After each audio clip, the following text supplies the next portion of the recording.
Perfect. Thank you. I want to start by thanking Catherine and the nominating committee and all the committee, because when you look at this lineup here, it's pretty impressive. And it's hard to get people to run for public office. It's not really as glamorous as people think.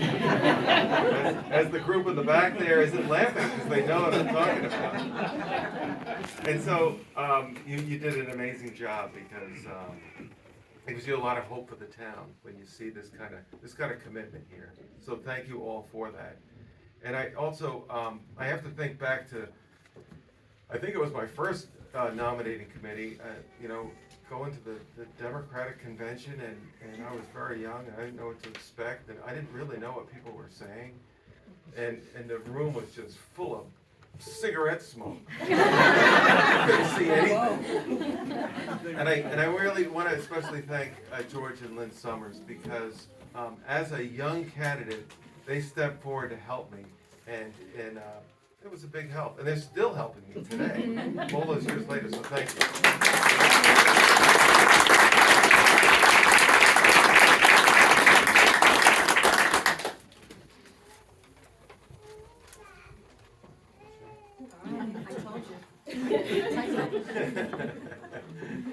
I used the wrong font, apparently.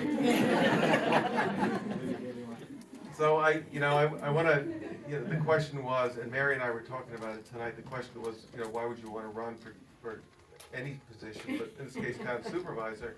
And growing up in this town, you really felt like this was really normal.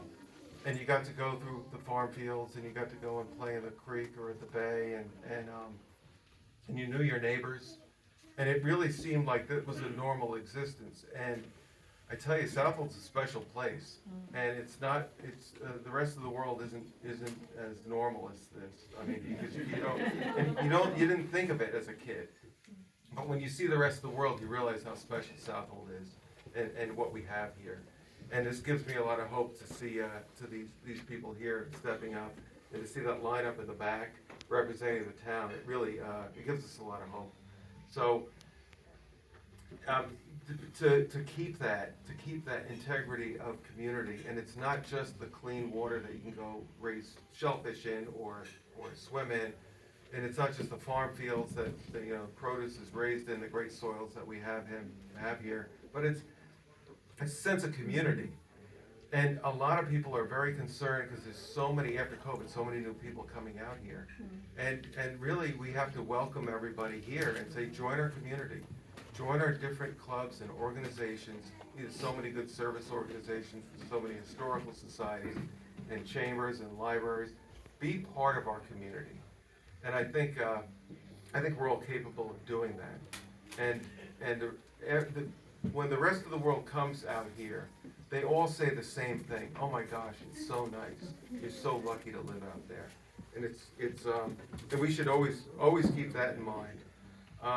So why do I want to run? And you can see the answer at the back table. And Mary and I made grandparents again last night at 11:30.